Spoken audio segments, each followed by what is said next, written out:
Hello, friends. Welcome to the Angels and Awakening podcast. I'm your host, Julie Jancius. We have an amazing guest on today. We have Pat Longo on the show again today. If you don't know, Pat is Teresa Caputo's teacher. She is the person who taught the Long Island medium everything she knows. And Pat has a book out called The Gifts Beneath Your Anxiety. It's a new book that just came out in September 2019, and we're talking about the book. We're talking about really amazing spiritual experiences that have started to happen to Pat.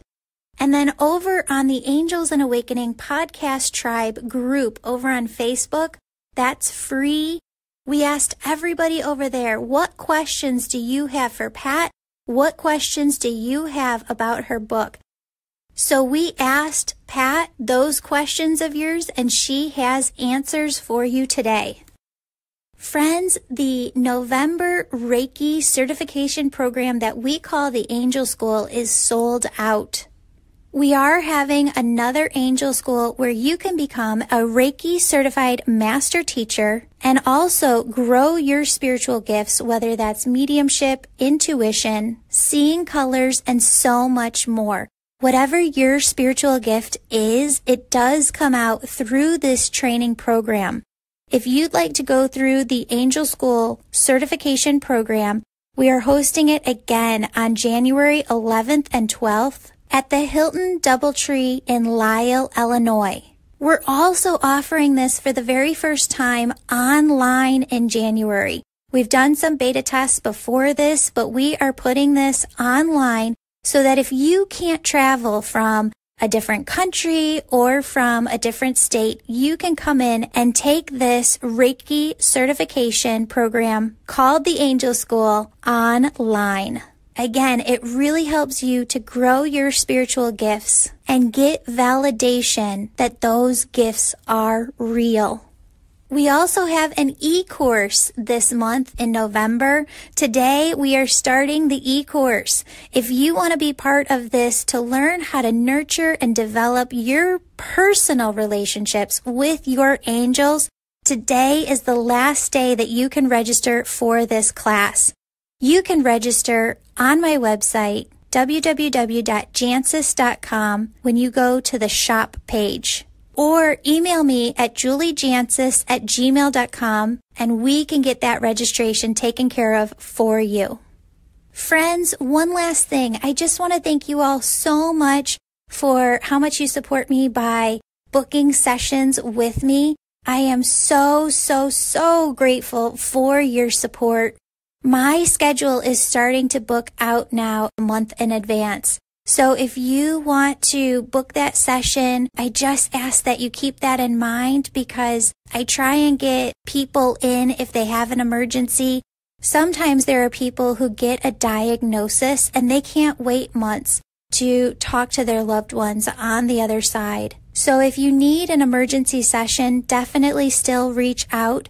But if you can, please try and book that session in advance. Just know that December will tend to book up because it's a month where our heart chakra is really activated and we feel the pain of loss of our loved ones not being with us. And it's a time when people really need those sessions in order to feel that comfort from those loved ones. So if you're looking for a December session, I would book now. So thank you so much for considering that and for booking in advance if you can. Okay, without further ado, here is Pat Longo.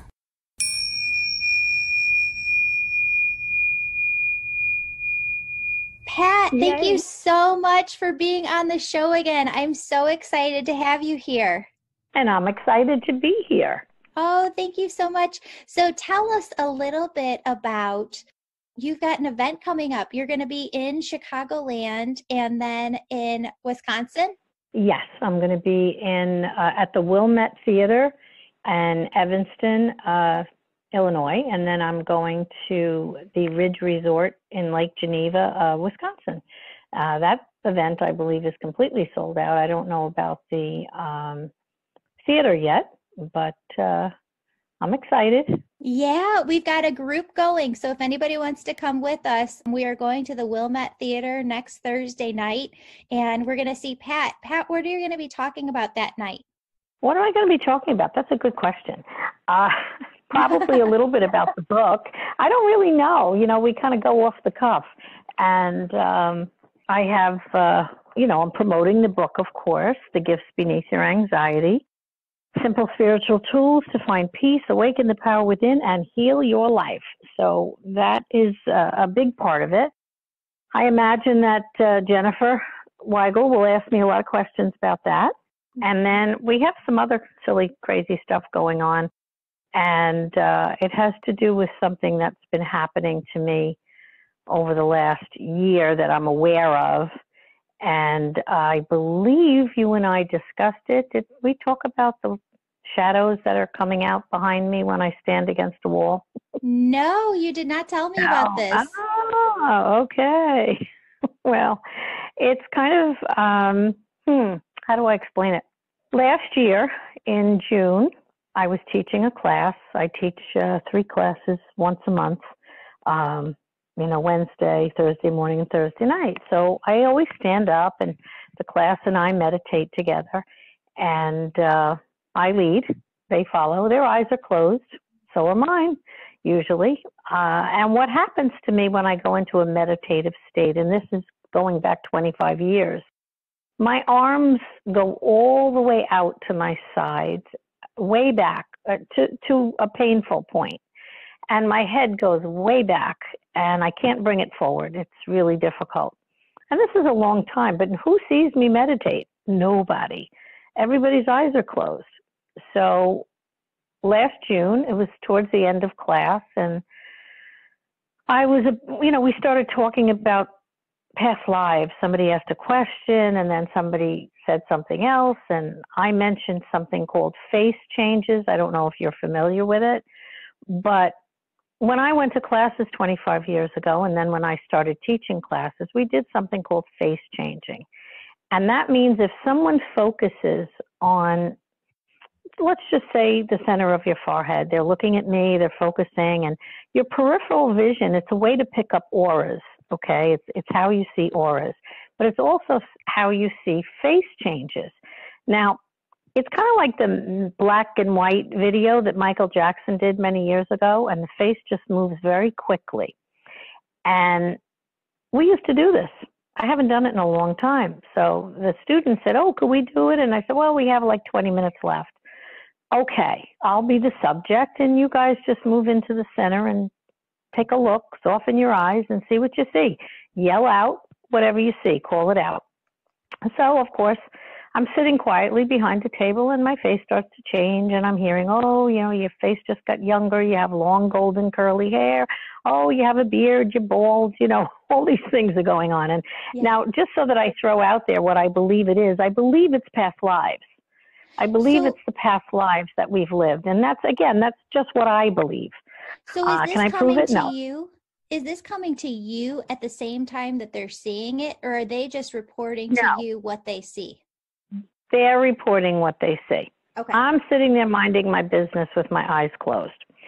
So, and my hands were crossed, like they were clasped right at my solar plexus.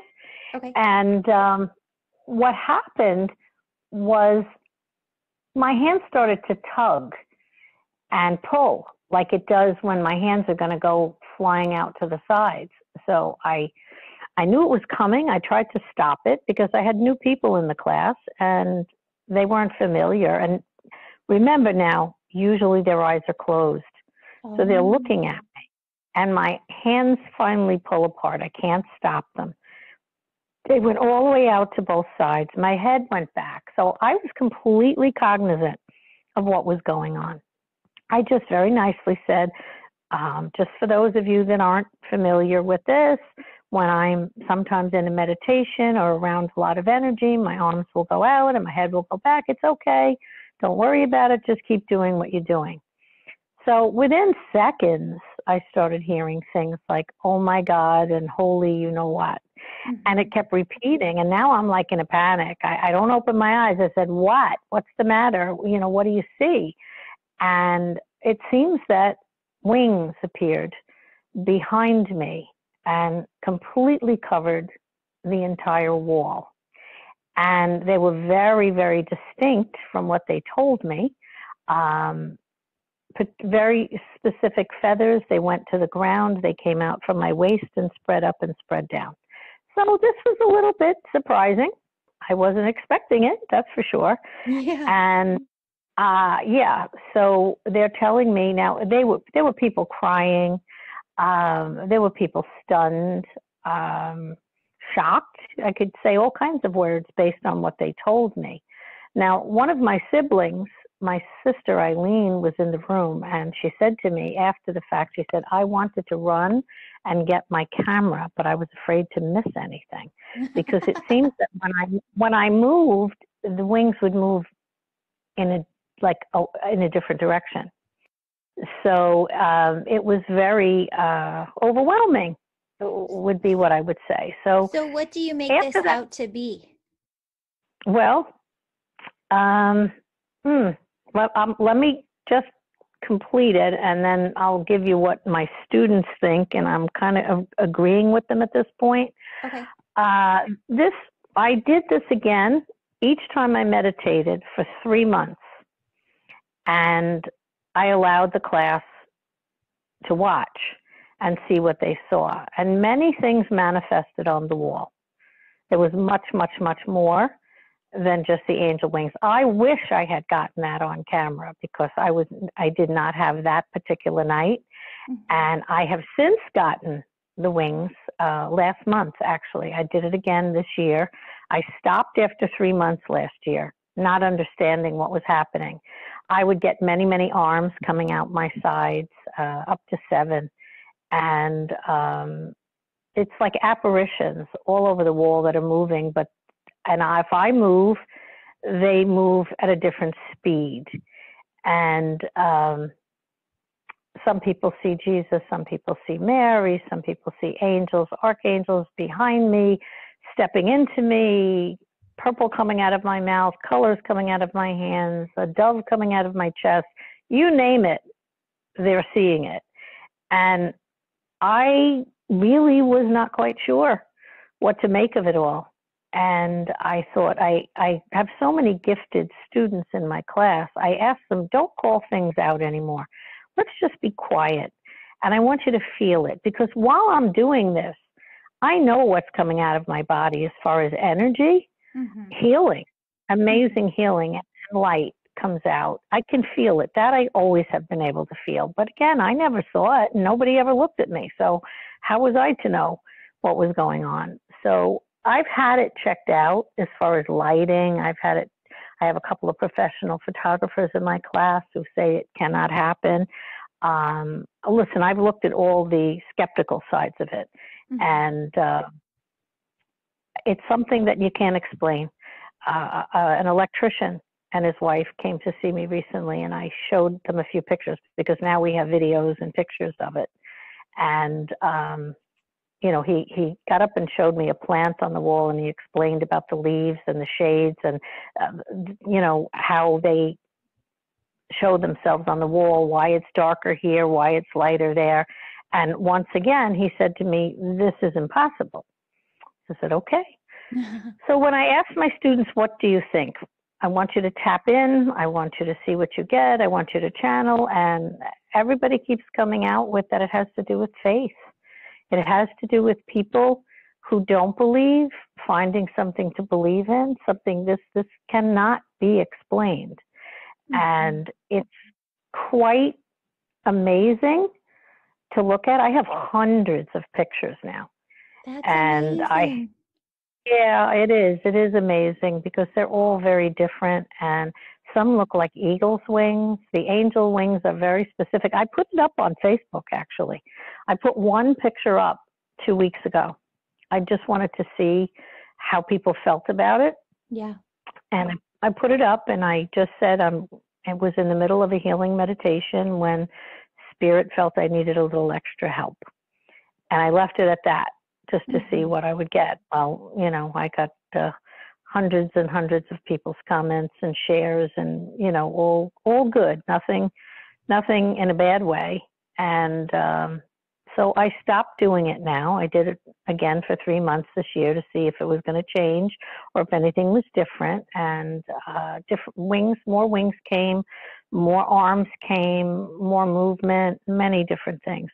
I have a cape and a robe that's behind me. I couldn't even begin to tell you. You'll have to see it for yourself. So take a peek at my Facebook page, on my public page, and you'll see it. But you know, I don't know what's going to happen with it. I've pretty much surrendered and said, if this is supposed to happen in public, and that's what they're telling me, if this is supposed to happen in public, then it's going to happen in public. I don't know when, I don't know where, but I'm not going to worry about it. If it's meant, yeah, it is rather incredible, actually. It's taken me a long time to let it sink in. Yeah. And to even feel comfortable exposing. Okay. When it comes to the wings, can I ask you a question? Are they longer and like thinner, or are they more broad like angel? They're very broad, but they present themselves in different ways. They move. As I move, they change. Okay. So they're very broad. The one I put up, it's unmistakable. Yeah. It's wings coming from my arms. There's a kind of like a thing around my head, and they go down to the robe part tends to go down to the floor. But then when I move my arms, they become, as you just described, they'll become thinner, and they will fold down into, they kind of like all fold together and come down to my sides. I have feathers. You can actually see feathers between my legs. I'm looking at it. I pulled it up right now on your Instagram page, and I'm looking at it. Okay, so I haven't talked about this on the podcast yet because I haven't known how comfortable I was getting, like sharing more of the woo-woo that I've come across in my journey as a healer. But one of the things that I found is that, you know, spirit will take me over to the other side, and I'm not allowed to see everything on the other side, but they'll show me what they want me to see. And there is a realm on the other side of healers that have had incarnations here, like lives here on earth, but they have wings on the other side, and their wings look slightly different, where they're just longer and thinner, but they're stunningly gorgeous, right? I've never worked with fairies before. I haven't worked with other realms of different beings, but these are beings that are completely connected to God's energy. They work right with Archangel Michael and some other archangels, and they're just healers. Interesting. Yeah. Well, you know, I don't do what you do. So it's always nice to get another perspective. I mean, this is very important to me to get people's feedback on this, because it put me in kind of an awkward situation. Yeah. And I can't pretend it's not happening, because it's happening for a reason, obviously. And as many years as my arms have been going out when I do a healing, for instance, in the theater in Wilmette, I stand on the stage. I do this all the time on live streaming and things like that. And my arms automatically go out when I start the meditation. It's interesting. They seem to, now that I'm paying attention, I notice that it begins to happen a lot when I start to say the Our Father. But sometimes it doesn't. Sometimes it happens when I get to the end, more to the grounding part of the end of my meditation. So I don't have a rhyme or reason as to when it's going to be. I just know it has always happened whenever I'm in meditation. So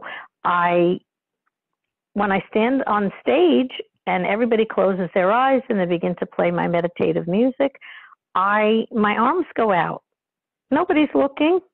You know, my arms go out, my head goes back, and I walk down the aisle and I send healing out to all the different rows. And and I come back again. And when it's finished, it's finished. It's funny. My arms kind of cross my chest when it's finished, but they cross very rapidly. Like it's almost like somebody snapped a rubber band or cut a rubber band, and they just go whoop, and they close over. And again, this is as long as I can remember. So it's now taken on a different, listen, I've stood in front of that wall many times and no one's ever said anything. Yeah. And all of a sudden, it's here. Yes. So I'm obviously supposed to do something with it. Right. And so I'm just trusting. That's it. Right now, I surrendered. I'm in complete and total faith and trust that when it's going to happen, it's going to happen. Where it's going to happen, it's going to happen. And I'll deal with it. That's all. I'll deal with it. You know, Pat, my listeners are just loving your book. We've got so many people who have read it, and we put a question out to them this week of what questions they have for you. And we've got a lot of questions. Can we ask you some of those? Feel free. Okay. So I think you described this a little bit in the book, but I'm wondering, she writes, how to tell if what I am hearing is actually from spirit, not from my own mind. It's always my own voice when I am meditating. Sometimes I find myself almost arguing with the voices in my head. That doesn't sound crazy at all, she writes. Well, of course, that is exactly how it works. You hear spirit, you hear your guidance system in your own voice. And would you be arguing with your own thoughts? Not likely. It's interesting when I explain this to people that come in to see me, and they just look at me and they start nodding their head and nodding their head and nodding their head, because that is exactly how it happens. And we argue with our guidance. We argue, let's just say everybody that's listening right now can think about a time when they were on the highway and a parkway, an expressway, and the traffic's starting to build up. And a thought comes through their head, take the next exit. Mm-hmm. And then it looks like it's getting a little milder, and they say, I'm going to stick to my course. And they turn the bend, and they're in a parking lot. It's just dead stop. And now everybody's angry because they didn't listen to that inner voice that said, get off, okay? Your guides can see around the corner. We cannot. So they're always trying to give us a thought to push us. And when they repeat the thought over and over again, it's usually because it's a sense of urgency. They really want you to say something, write something down, do something, turn left instead of right, hit the brakes instead of go through there's many ways that they try to help us.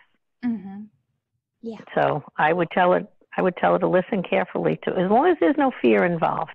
Right. Anything, when fear comes in, that really has nothing to do with your guidance. They don't give you fear.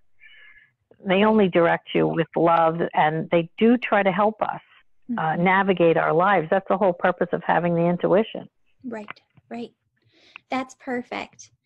Our next listener says, how do you know when it's your anxiety because you are intuitive or it's a genetic medical thing?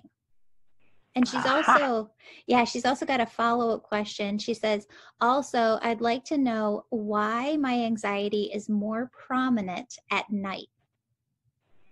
Okay. Well, I'm going to say her anxiety has nothing to do with medical and has everything to do with spiritual. And it is more prominent at night because when we're quiet, when we lay down and we start to relax and our brain shuts off from the busyness of the day and the chatter and all the crazies that we go through in today's world.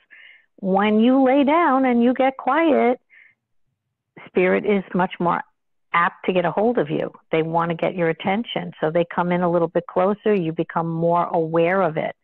There are ways to stop that. I mean, you don't have to be bothered in your own space. It's just, you just have to demand that no one's allowed in your space unless they're from God's light.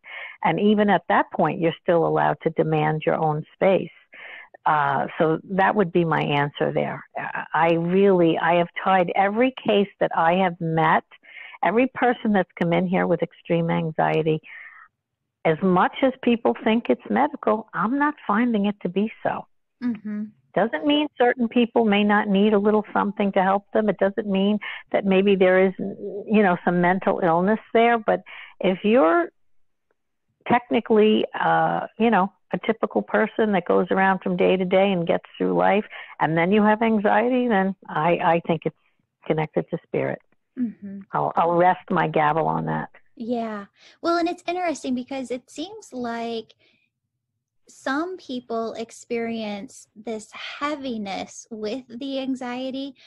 This one woman writes, each time I experience a breakthrough in my spiritual journey, I experience a very anxious period for several days following. Many times it presents itself as a tightness in my chest. Why is this, and what can I do to avoid it? It tends to make the work I'm doing seem much more difficult. Okay, well, two things there. One of them is the surround ground shield that I have in the book, mm-hmm. Where it's your protection. Okay, the tightness in the chest, that feeling of heaviness, again, I attribute it to spirit. And if you are surrounding, grounding, and shielding yourself, that shouldn't necessarily happen. The only thing I can say is that you have to try it. You have to put on that vest of armor and keep yourself balanced and grounded during that time frame, maybe a little bit more than usual.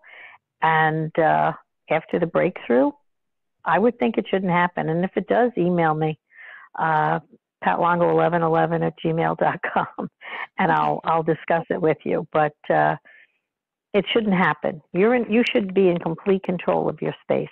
Once you know it, once somebody tells you, you should be putting those things into place and not having difficulty. Okay. Have you ever seen people have more trouble with it? Is it just fear coming into them when they are grounding and protecting? They're doing everything that they should be, but they still feel the anxiety. Is there a need to release some fear there? Well, fear is your worst enemy. It will always be your worst enemy. And fear feeds negative energy like a 3-course meal. So please know that there is nothing ever to fear but fear. Okay? It is the worst problem. So if you stick with your faith, move out of your fear, again, you're going to be cutting things off that are problematic. But there was another part to that when you started to ask me. I jumped in. What was the beginning of that question? I had another thing to add. Okay. Sometimes there are people that have a little bit more trouble grounding. I have a couple of students like that. I've only come across a handful or two, not that many. They really, really, really are so connected, and their mind moves so quickly, they're having a harder time grounding. So in cases like that, I either tell people to zipper up, completely zipper your chakras right from tailbone right up and over the top of your head, like an oversized sweatshirt with those hoods, And also, sometimes I will tell them to imagine your chakras sending out beams of white light ahead of you and hitting everything in, let's just say, a 30-foot radius all around you, just filling it with light. And you're kind of walking in your own light bubble. Okay. So that would be and I've only pulled that out a few times. Okay. Seems to work. Okay. That's great advice. The next person writes, I'll be in a party or at work, and all of a sudden I get a flash of anxiety. Is that me receiving information about my current situation? She's in a party, okay, which means a lot of other people and a lot of other energy. And if she's open and receptive, spirit will know that. And if there's somebody around you that possibly has a relative that's trying to reach out, it might be you that they go to, and you're going to feel that extra anxiety. If it's something to do with your own current situation, unless I knew more about the situation, I can't really answer it. Okay. You know, I had that yesterday. As we're taping this, yesterday was Halloween and it was really snowy here in Chicago. So we were all inside, all these parents, grandparents, you know, hundreds of people just in this gymnasium. And I had to get out. I couldn't even be in there anymore because there was just so much energy all at once. It was way too overwhelming. Yeah, it's tough to be in a large crowd when you're that sensitive, but it really, honestly, if you properly ground yourself and keep yourself covered, you should be okay. Mm-hmm. I've seen too many people that couldn't go into crowds, able to go into crowds now, able to go to concerts and large events that they couldn't do before after putting on the vest. So you just got to make sure it's on. Listen, I have a few people that put on a whole suit of armor.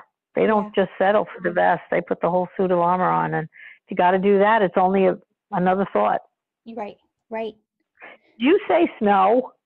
Yes, well, it was so funny because the family we went out trick-or-treating with, one of the girls dressed as the Easter Bunny, and it was snowing. Like there was 3 inches on the ground. So I wrote on Facebook, trick-or-treating on Halloween with the Easter Bunny on what looks like Christmas.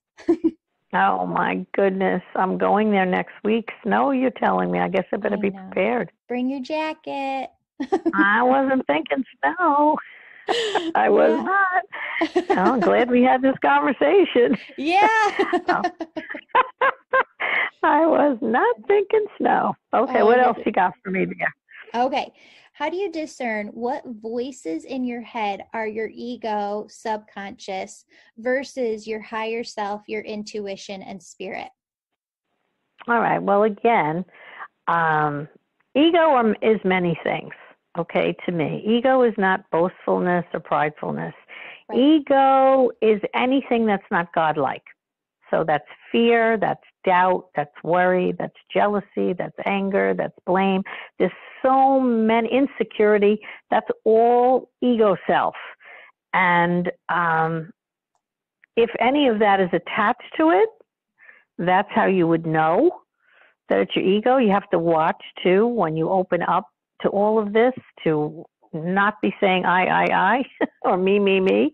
All of this, everything that you do, all the channeling, whether you're a healer, whether you're a psychic, whether you're a medium, everything comes from above, all right, or around us. I don't know that any of us can be sure of where it comes from. So I believe heaven is 3 feet off the ground, and we're in it all the time. We're kind of all working together at the same time. So just understand it doesn't come from you. So if you think it's coming from you, then your ego is involved. That's probably the only way it's the way I caught myself always in the very beginning when I started to heal. I would say to people, don't thank me, thank God. Don't thank me, thank God. I said it all the time so that I would remain humble. Mm-hmm. I had to remind myself, it wasn't for the people, it was for me to remember that it wasn't coming from me, it was coming through me. I don't know if I answered that question, but I went off on a tangent. You know, and you brought up something really interesting that I channeled out yesterday as I was writing. They have me doing more writing for these classes that I'm putting together. Mm-hmm. And they were talking about separateness, how we feel we're so separate from heaven, that heaven is like in this far off galaxy that is nowhere near close to us, right? But they said if God is everyone and everything, we're in the middle of it. We are sitting in the middle of it. Well, that's exactly what I believe. I have always, when someone asks me, I'll just put my hand out and say, oh, it's about 3 feet off the floor. Yeah. we're right. And again, I don't know where these things come from, you know, obviously I channel and I don't even know I channel. That's why it's so subtle. That's why people are trying so hard to figure out what the voice is. I don't try to think about the voice. I just go with whatever pops into my head. And I've done that for so long. I guess it's just part of who I am at this point. Mm-hmm. But I've always thrown that out there and said they're interacting with us all at the same time. Right. How else could people see them and feel them the way that they do unless it's right here? Right. So I'm in agreement with your guides over there. Yay. This next person writes, do you personally, Pat, have a routine for how you work with your spirits, angels, and loved ones every day? Do I have a routine? I have a routine when I do healing. I start my day on a run usually.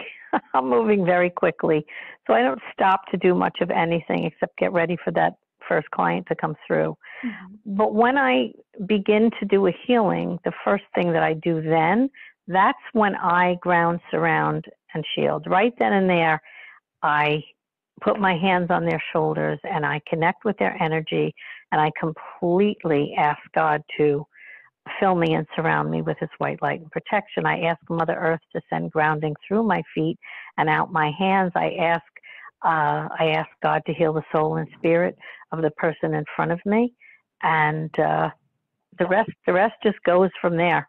Okay, that makes sense. And I do that with every single client. Nice, yeah, that's perfect. There's some of the listeners that have been reaching out, and they have different physical symptoms that they've been getting. There are some people, so I guess these are two different topics to cover, but mm-hmm. Some people are hearing buzzing in their ear a lot, and they're going through a spiritual awakening. They're actually learning how to bring through messages. Other people are hearing like a voice say their name when they wake up. Have you heard of these things before? What's going on there? Yes.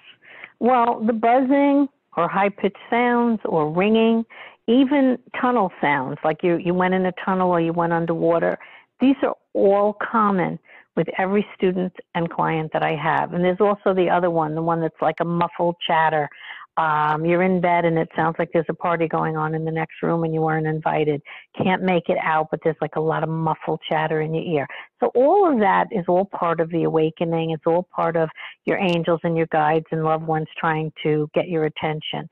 As far as, and I'll take it one step further before I answer the second part, is what I call a psychic rap, or it's called a psychic rap, where you hear three bangs, three knocks. It can be very rapid, usually loud. I've had it happen twice to me in the beginning of my journey, and I was sleeping upstairs, and it was actually outside on the wall of my house, and I'm on the second floor, and it was boom, boom, boom. And then the next time it happened, it was right on my waterbed by my feet. And I had a full motion waterbed, and the waterbed did not move, but it woke me up and got my attention because it was right at my feet and it was bang, bang, bang.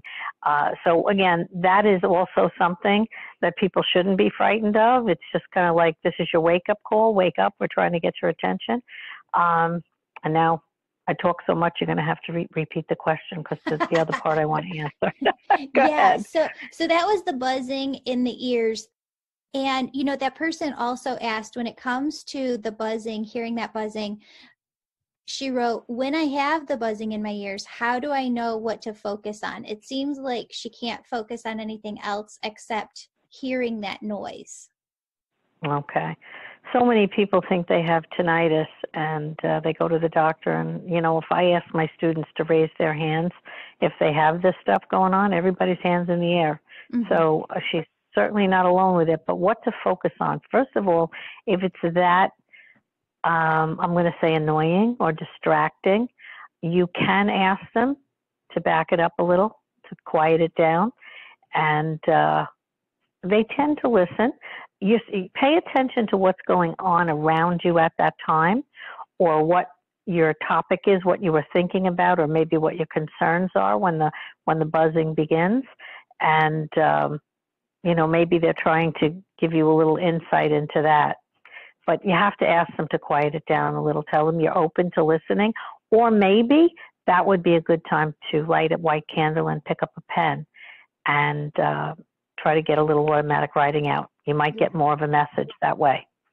What about the person who is talking about, I've actually had this reported a lot to me, that people will be in that grogginess of first waking up in the morning and they will hear their name called. Oh, yes, the name. Yes, that was the second part. That's what I was waiting for. Well, you know what? It happens a lot. And it isn't just when you open your eyes in the morning and you're groggy. It happens. I ask people this a lot. Do you hear your voice, your name being called out, and nobody called it? So many people respond yes to that, where, they've yelled down to their mom or their dad or their husband or their wife, did you call me? And no, I didn't. But yet you swear you heard your name. And then other times you're alone, you're by yourself and you hear somebody calling your name. So it is, again, it's loved ones or guides trying to get your attention. It's nothing to be frightened of. Okay. These days I hear myself, I'm talking when I'm waking up now. And I'm actually speaking right from the dream or the, whatever's going on in my subconscious is actually coming out of. I hear myself speaking now. That this is something very new, but it's been going on for a couple of months. So I don't even know what that is yet. But I'm one of these people that show up in a lot of people's dreams, and they're forever telling me that I'm in different parts of the country doing healing on them. And I'm going to assume that they're correct. I don't remember anything about it, but I certainly am doing all sorts of things in my sleep. Yeah, let's talk about that, because that's more astral travel, right? Yeah, I'm just totally not aware of it. Yeah. I have a lot of great astral travelers in my classes. I mean, they could write books on it. They're amazing. I have no recollection of anything like that, but I keep being told for years now that I'm in people's rooms, that they open their eyes and I'm standing there or I'm doing a healing. I have no idea. Yeah. And I can only believe what they tell me, but, from my standpoint, I'm not aware of it. Okay, the next question is, I haven't seen any images when I meditate. I just see black. I want to know how to let the voices from the other side come through more. How do I know when they are coming through to talk to me? Do I have to meditate every day to be able to hear them? Well, I don't think you have to. It's a good way to get started. Meditation really is, listening to God. Prayer is talking. Meditation is listening. And when you're able to quiet your mind and quiet the chatter and the busyness, oftentimes impressions will come in. So now what I want to say is that you don't have to have visuals. People are looking for things that they're not going to find. There are people who are particularly visual, but most of us are not. So if you think about it this way, it's about your thoughts. It's not about what you're physically seeing. If I told everybody right now that's listening to close their eyes and imagine an apple, they'd be able to imagine an apple. That doesn't mean they're going to see a clear red apple, but they know what a red apple looks like. Okay? If I said close your eyes and go to your favorite beach, you'd be able to imagine it. Imagination is the bridge to spirit. Mm-hmm. So if you just go with what pops into your head, that's how they're trying to communicate with you. Did something happen? Go ahead. Oh, sorry. No, I was just wondering, what spirit shows me is that somewhere along the way, human beings, adult human beings, really became dismissive of the word imagination because it is associated with children and this idea of not being real. Was the word third eye created just to alleviate that problem? Because I see the third eye as being the imagination. Well, I see the third eye. I have seen the third eye. And my clients, a good portion of them, actually see their third eye when I'm working on them. So the third eye is there. Whoever brought it into, the English language or spirituality, that third eye does exist because I've actually seen it. and it looks like it's looking right back at you. And sometimes when I'm working with people, it will be wide open. Other times it will be closed. They can see the eyelashes and everything, and other times it's blinking. Okay. So I just feel they're all different stages of when that third eye opens. You know, I'm not a visual person, but the way that I try to explain it to my students is what I said a few minutes ago, that if you just trust what's running through your head, the thoughts that come from out of nowhere, and just go with the thought and let your mouth move, usually a message is given. Mm-hmm. And the more you stress and struggle over it, the harder it becomes. Mm-hmm. It's really a lot simpler than people think. Yeah. So picture me sitting in a room talking to one of my clients.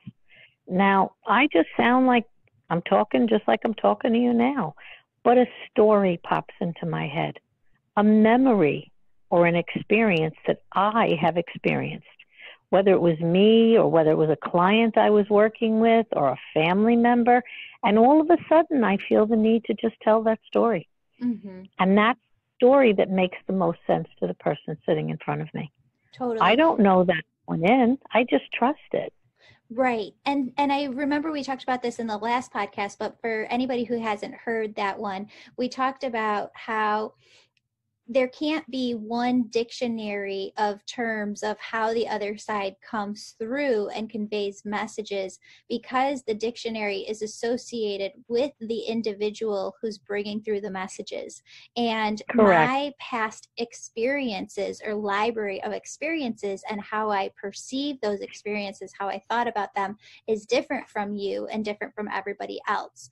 So, for example, like I was doing a party at a boutique last week, and there's this one woman, and they kept showing me Disney, like the Disney hats with the big Mickey ears. Mm-hmm. And so I said, did you go on a big vacation? You know, like, what is this vacation? Because they keep showing me Disney. And she's like, we're going to Disney next week. Mm-hmm. You know, and so exactly. I didn't know if it was a vacation. I didn't know if it was actually Disney. All I have to say is what they're showing me. Exactly. And it's your frame of reference. It's your library, and everybody's got their own, as you said. That's the way it works. And if we just go with what we know, it's not, you know, reading people is interpretation. And the person that has to place that interpretation is the person who's sitting in front of you. Mm-hmm. Our job is to do the best we can with the interpretation that we have, that we know in our experience, and then they're the ones that place it. What I do is teach people to expand their library, to expand their interpretation, so that it goes a little bit further outside the box than just the cut and dry thing that you think it is. Right. All right. So here's an example. Long time ago, a friend of mine was doing a reading, and we were pretty new at it. It was about 25 years ago, and we would talk about it a lot and try to figure it all out. We just talked every single day. And she's doing a reading, and she sees her 8-year-old son in his baseball uniform. And so she uses that information to say to the person in front of her that their son plays baseball. And the woman kept saying no, and yet she kept seeing her son in his baseball uniform. He wasn't in his street clothes. He was in his uniform. And now I say seeing, she happened to be very visual, but I'm going to use that term loosely. Let's say she was having a thought of her son in his baseball uniform. Mm-hmm. So she called me afterward and said, listen, I was so sure of my sign, of my symbol. And I said, the mistake you made was not expanding it and saying your son is your child is a really good athlete, because her son was an all-star baseball player. Mm-hmm. It doesn't mean baseball. It could mean soccer. It could mean tennis. It could mean wrestling, any sport. It just so happens that child was a really good athlete. And that's what you're supposed to be putting across to the client in front of you. You go a little bit outside the box with your interpretation. Mm-hmm. Get it? Got it. That's perfect. So the next person is talking about the fear she's having and bringing through messages, and really more for herself, that she doesn't get messages as clearly for herself, she says, as she gets for other people. And she wrote, should she use a pendulum to help? Should she use tarot cards? I encourage people to do automatic writing for themselves to connect with their team. What do you recommend? Well, I send a lot of people to the pen. I think it's a great idea, but I do feel, you also have to remember who you're calling in. Same thing applies with a pendulum. I used pendulums years ago. I have a few. They're in storage right now. I love them, but I'm kind of in transit, and I haven't seen them in a while. But pendulums and automatic writing, everything without protection can call in something you don't want. You always have to be very sure that you ask for the highest of God's light when you write or when you use a pendulum. You don't want to bring in anything. There's so much spirit out there, good, bad, and indifferent. You always want to make sure that you're asking for God's highest light. That's the best that I can tell you. It doesn't matter to me what you use. Tarot cards are, they're tools. They're tools. If you know your cards and you put the cards out and you're doing something for yourself, you can either listen. Most people use the cards as a tool, and they're using their intuition. And I've used cards myself, just for myself, for nobody else. And I study the cards, and there's so much to be found in the cards. But it's interpretation, just like you said originally. It's about interpretation, how you choose to interpret that card. And now people use angel cards a lot, and there's so many different decks. I have an app on my phone. I hit the app and I do a quick reading on myself. And it's, I flip through the cards really quick with my finger. I have my eyes closed. I hit on the card, and it tells me exactly what I need to know. You've just got to keep your own head out of it. Gotcha. I love that. Well, yeah, and it really is that simple, like we were talking about before, to bring through messages. I think people make it out to be this bigger thing than it really is. When I bring through messages and when I teach my students to, what I tell them is get out of your own way. All you're responsible for is sharing with the person in front of you what you're seeing, hearing, or feeling. That's it. Right. Listen, somebody just told this to me recently, and I don't mean to cut you off, but you said it and I forget it. Somebody said it to me, and she was in my class, and she said, if you're thinking, you're not linking. So that is the truth. If you're thinking, if you're putting your own thoughts into a situation, you're not linking with your guidance. You need to just let it come through and let your mouth move. Got it. Yeah. Or your fingers on the paper. I love automatic writing. It's amazing. But I do take people's pens away from them at some point in time. I only let them do it long enough till they recognize and realize they're actually taking dictation. Right. They don't need the pen. Yeah. Right. That's perfect. I love that. That's a great saying. Linking, not thinking. I like it. Yeah, that's beautiful. This next person, she says, I love your book. Thank you so much for all the work that you've been doing. I have a question about animals who pass away. Can they become a guardian of some sort or a guardian angel that surrounds us? I don't know if I can answer that, but what I can say is that they're certainly around us, and they do communicate through a lot of the mediums that I work with. And I love people that just do animal communication, but any medium can communicate with an animal. Can they be our guides? I'm not sure. I'm really not sure. It's come up before. I've heard yes, I've heard no. I can't really swear to it. I know my dog on the other side is, he's around a lot. I'm sorry, he's not a he, he's a she. I have a he now. I wouldn't want her to get upset. I'm calling her a he. I had an English Mastiff, 170 pounds, and people have seen her in my home, and people have read to me that she's on the other side with my husband and with my grandson. And, but I don't actually know if I know they love us. I know they walk around. I know I had a young lady who could hear her dog that passed, hear his nails on the floor and his breath on her hand. Do they still look out for us? I think so, but I don't know in what capacity. Right. No, that's perfect. You think everything I say is perfect. I do. I love it. I love your work, Pat. I'm the first one to tell the world I don't know everything. I just do the best that I can. I think that's wonderful, because I think that there are some people out there who feel like we're supposed to know everything and we can't. Oh, heck no. No. Not happening. Mm-mm. Not happening. We still learn when we get to the other side. That I do know.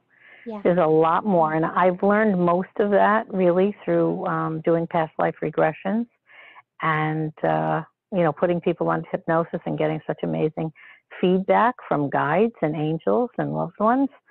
So, we keep learning. We're always learning. And then we come back and we learn some more. Yes. Okay, last question. This person writes, is there something that I can do to increase the frequency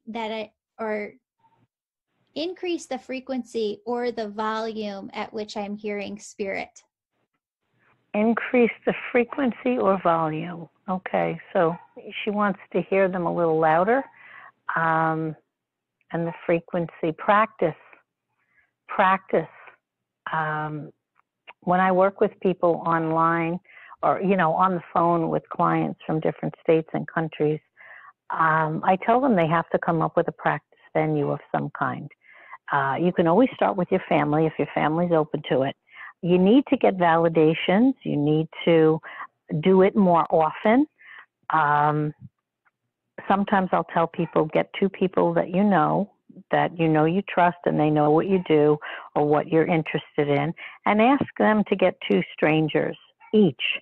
And then you have 6 people in a room, and then one by one you could take them aside for 10 minutes and see how you do. Ask your guides to come through. Ask your guides for clarity. Ask them for speed. Ask them to raise the volume. Just like I said before, lowering the volume of the buzzing, will you ask them to raise the volume a little bit? Your guides are there for you. They are there to help you serve. That's what they're there for. They're there to help us. So if you don't ask them, you don't get. So that's what I would suggest. Ask for, more speed. I used to do this with Teresa Caputo. I'd sit out in the car with her before we go into the house, and I'd meditate her, and I'd say, okay, now ask your guides for speed, for accuracy, for clarity, and for messages of healing. And that's what we did every single time. That's every awesome. Single time.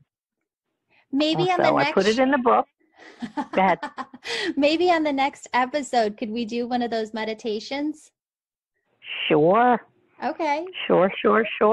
That'd be awesome. I'll put you to sleep. That's okay. I tend to do that to people. I did hypnosis once, and when I go into meditative voice, it's very different than my regular voice. And even when I do hypnosis, I have a different voice. And I remember filming, we were doing a past life regression with Teresa.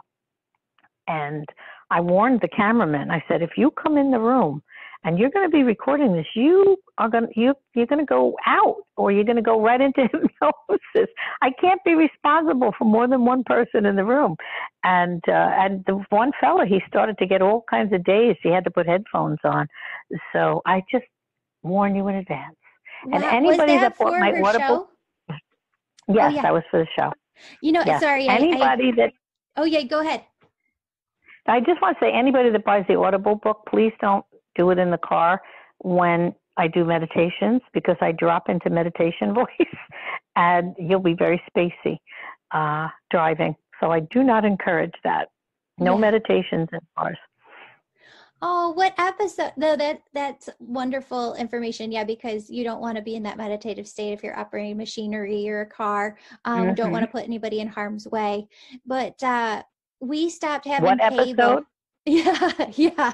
Did you want to know what episode that was? Is that what you were asking me about the?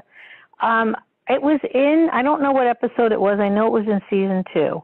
Okay. And if you looked it up on the computer, it would just be, I guess Pat Longo past life regression or Teresa past life regression. That would be the best way to find it. But it is there. That's amazing. We've only got like Netflix like for the last 8 years, so we don't watch that much TV anymore. You could do it on the computer. Yeah, I'll look it up. Oh, that's wonderful. Yay. Pat, thank you so much for your time. Tell us again, where can people find you if they want to get tickets to the Wilmette show on Thursday, November 7th, or to the event that you're at on November 8th and 9th? Okay. Well, the event that I'm at on November 8th and 9th, well, it's actually the 9th. I'm there the weekend, but they have my schedule so booked. I'm turning on my computer so I can tell you the actual address. Okay. The Wilmette Theater is actually in Wilmette. I was saying it was in Evanston, but that's where I'm going to be staying. It's in Wilmette. All right, so it says Conversations with Weigel. It's 7 p.m. at the Wilmette, Wilmette Theater, 1122. What a great number. 1122 Central Avenue, Wilmette, Illinois. So that's where we will be, and it is a theater. I don't know how many people it holds, hopefully enough. And All Souls Weekend is at the Ridge Resort in Lake Geneva, and that's on November 9th from 10 a.m. to 5 p.m. Yeah, this is all on your website. What is your website address? Yes, it's patlongo.net. Very Perfect. simple. Awesome. And if you want to check out that picture of Pat, go on over to Instagram and follow her. Yeah, I forgot I put it on Instagram. I did. I put it on Instagram and Facebook. And it's right there. I just pulled it up myself. There I am. Yeah. If you want to follow Pat, her name on Instagram is PatLongo1111. Thank you so much, Pat. I can't tell you how much of a pleasure it is to have you on the show. You're always welcome. You are welcome. It's fun. It's great talking to you. And I love that you have all these questions because it makes it that much more exciting. Yay. I can talk more. Yeah. So if anybody else has questions for Pat, go on over to our Facebook group, Angels and Awakening Podcast Tribe. You can ask them there, and we'll be sure to present your questions to Pat the next time we talk to her. Okay. Perfect. Awesome. Thank you, my friend. And we'll talk again soon. You too. Friends, I don't ask you to support this podcast with a membership program or with Patreon. What I ask is that if this podcast resonates with you, if having an angel reading is something that you feel called to do, please go online and book an appointment with me. I offer 25 and 55-minute angel message readings. If that is something that you feel called to do with me, that's actually how I keep this podcast going, is you booking those sessions. So thank you so much for continuing to do that. You can book your reading on my website, www.jancis.com. That's my last name.com. I've also got the Angel School coming back up. If the Angel School is something that you've been interested in doing, in learning how to bring through messages from loved ones and angels on the other side, and learning Reiki energy healing simultaneously at the same time, it'll be held at the Hilton DoubleTree Hotel in Lisle, Illinois. Friends, if you could be an angel, please write a 5-star review or just click 5 stars on this podcast.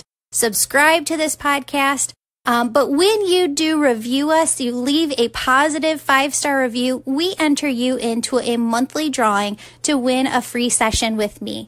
We're also going to be giving away 15 more free sessions in November. It's all offered to those who are in the drawing. So You get entered into the drawing for every time you write a review. You can write one on iTunes, on Google. When you look up my name, Julie Jancius, you can also write one on our Facebook page. You can find us over there by typing in @AngelPodcast. That's the @ Angel Podcast. Friends, last but not least, if you have an angel story that you'd like to share, we would love to hear it. We are looking for your angel stories for you to either come on the podcast and share your story yourself, or for you to write us your story. If you don't want to read it, we would be happy to read it for you right here on the show. My friends, thank you so much for being here today. I want you to take a moment to just open up your heart. I want you to feel that energy surrounding your heart chakra. I want you to feel it opening and getting lighter. You could even see it as French doors opening within your heart and you allowing love, peace, bliss, ease, grace, all to flow in to your being. I want you to know, my friends, that every single one of you has angels, guides, and loved ones on the other side who are cheering for you, who are rooting for you, who want nothing more than for you to be loved, for you to succeed, and for you to see your dreams come true here on earth. Are you talking to them? Are you spending time with them? Are you making time within your life to be still, to be quiet, and to listen to what your angels, guides, and loved ones are telling you? They're talking to you all the time. They just talk to us differently. It might not sound like their voice. It sounds like your own internal dialogue. It is your intuition. Your intuition is the tool that they use to communicate with you. So take some time to be silent, to be still, and to listen to the messages that they're trying to bring through to you right now.